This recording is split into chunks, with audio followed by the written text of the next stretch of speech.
On last week's episode, our 3D printing DM embarked on a challenge to write a one-shot, 3D print everything for it, paint it, finish the one-shot in a mere 3 days. This is now day 5.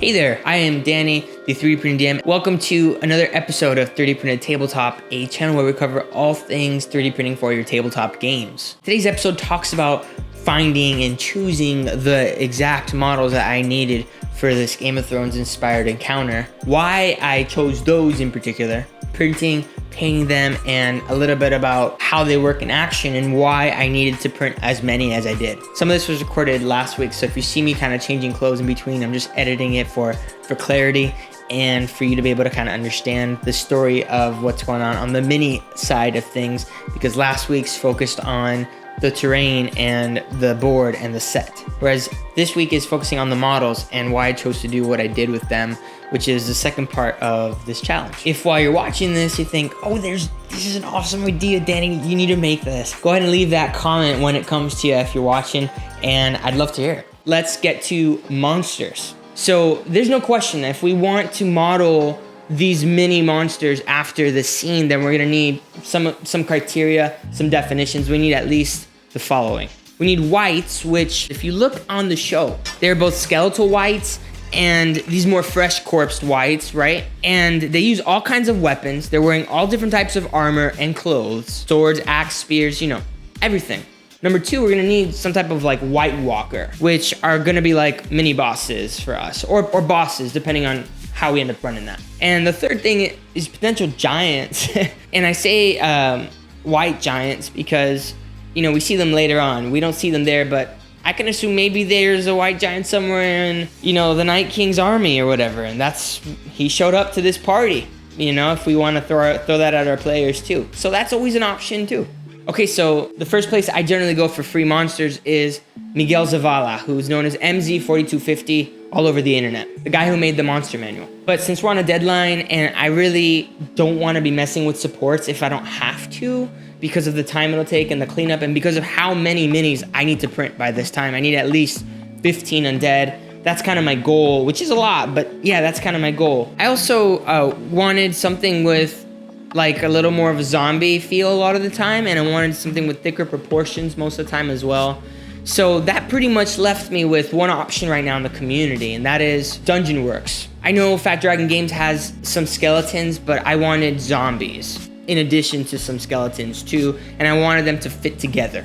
So I decided to reach out to Dungeon Works because I'm a supporter. I backed that Kickstarter myself, and I said, hey, can I beta test some of your models? And he said, sure, he let me test them. So that's what I'm gonna be trying to use for my zombie minis, as well as probably a lot of the other monsters in this, because they have like a hill giant skeleton, which I think will work for our hill giant white. And they also have a few other like captain and like heroic skeleton minis too that I think will work for our White Walkers, even though they might not be exact, but I think they'll work. All right, we're a few hours later, my printers have been going, and I have a few test prints of the minis that I tried. I tried the minis first because that was what I was gonna be doing a lot more of. These were printed on the Ender 3, again, using that Fat Dragon Games profile. I definitely needed some retraction tweaking to my settings. Quality of the minis themselves was great, but right now I'm not really looking forward to cleaning up those extra strings. That is the type of cleanup that I don't like doing.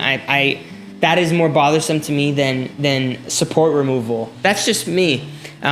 If I can help it, if I have time, and if my Photon is free, I'll probably just print those minis on the Photon to save myself the cleanup. They cost a couple of cents each, so I am not worried about having too many of those minis. I am pretty impressed with the minis though. They look great.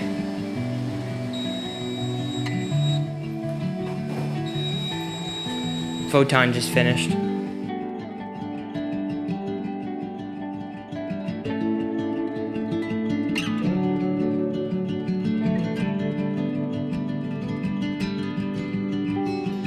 When painting these zombies, I knew I wanted some variety, because I felt like it'd be really boring if every zombie was the same shade, even if they kind of looked like it on the show. I wanted to be able to use these zombies after this encounter as well.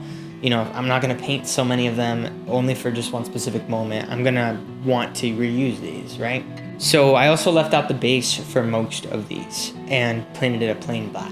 With these whites and skeletons, I tried my best to use different house colors to represent some of the different houses in Game of Thrones. Kind of like if they were former soldiers that were fighting at one point and are now been absorbed into the Night King army with their house banner colors on or whatever. I also wanted my skeletal captain and my White Walker to have a little bit more detail and have like a more regal look to stand out if they were on the battlefield with a bunch of other skeletons or zombies or whatnot. As if, you know, this flaming blue sword wasn't enough, right? But this guy's like the final boss. A lot of these minis, in particular the skeletons, could have used a lot more detail that really wouldn't have taken that much more time to add, like little blood stains maybe, things like that.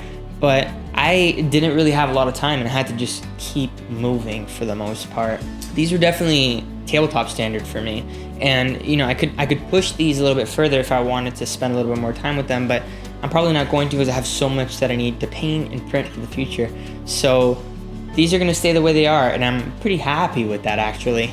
They're much better paint jobs than my first skeletons, my first zombies, which were pretty much my first paint jobs ever, outside of like my first heroes, right? Because I love undead and I use them all the time, which is why they were the first things that I decided to paint up.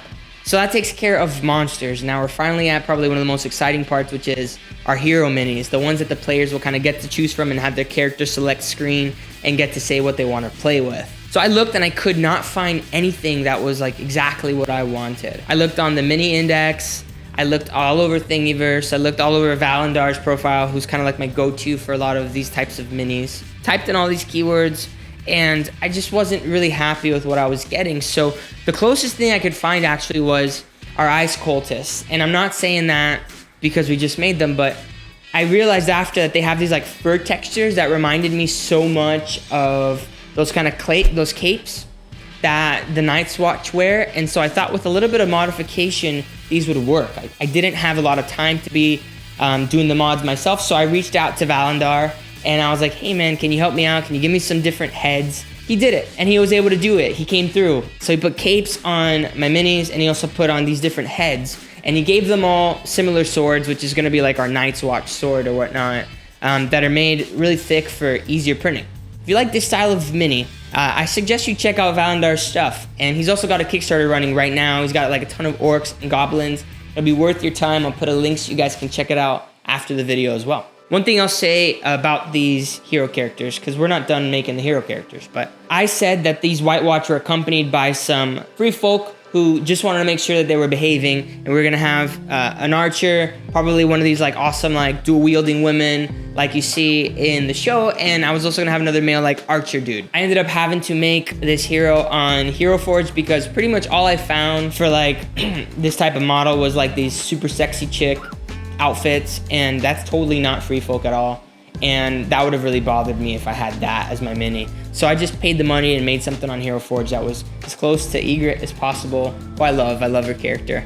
One of the challenges that I found with them was that if you look on the show, they have a very subtle brown, maybe kind of gray-white palette, and I knew I'd struggle with such a limited selection because I'm not the best painter, and color, especially like this, subtle colors and texture is something that I still have a lot to learn with. I tried my best to kind of mix and match different browns, a little bit of reds here and there, just to kind of keep it in that warm palette and not detract too much, which, you know, ideally I'd want more contrast. But in this case, I did the red just to kind of have some things that did pop out for some of these, like the wildlings and also for like the giant, for example. But I pretty much relied on the wash to create some depth here and some dry brushing afterwards to kind of help cover up some mistakes and make it kind of feel like they had that snow on them, like a lot of the people on the show that you see. After all was said and done, it took me about 20 hours over a period of about 2.5 days to paint up all of the undead and all of the 7 heroes. Let's tally them up to see how we did. That's a total of 4 Night's Watch, 3 wildlings, 15 zombies, 7 skeletons, 3 ghouls, 1 skeletal captain, 1 White Walker lord thing, and 1 skeletal giant, for a total of 34 minis. This is by far the fastest I've ever printed this amount of minis, and the fastest I've ever painted this amount of minis as well. Definitely to this standard as well. which I know for a lot of other people, like, isn't that impressive, but for me it is. I attribute my ability to do this to just painting a lot more recently, but also to two videos in particular that kind of helped me get in the mindset to do this as efficiently as I normally would. And the first video is Sarastro's Zombicide Black Plague guide for his zombies. And the second one is Goobertown Hobbies batch painting of some goblins that he did. It's one of his most popular videos. Even though Brent, i.e. Goobertown's batch painting video focused on goblins, I knew I wanted to take his like relaxed, methodical approach, to take some planning into it at the beginning. You know, it helped me line up things like the skin and house colors, just to be able to paint without thinking as much and get in the zone as I kind of push the paint around, like he says. Those videos really helped me out a lot. If you undertake a project like this, I can't recommend them enough.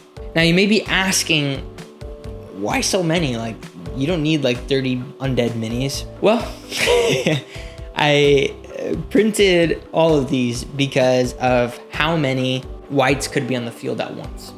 The way the waves work in this one shot is that one wave spawns, and as soon as that round ends, the next wave immediately spawns. And so you can have 3 groups of undead on the party at any time. And depending on what the players do, the swarming that happens like on the show can happen as well to them. And honestly, I'd rather be safe than sorry when it comes to this.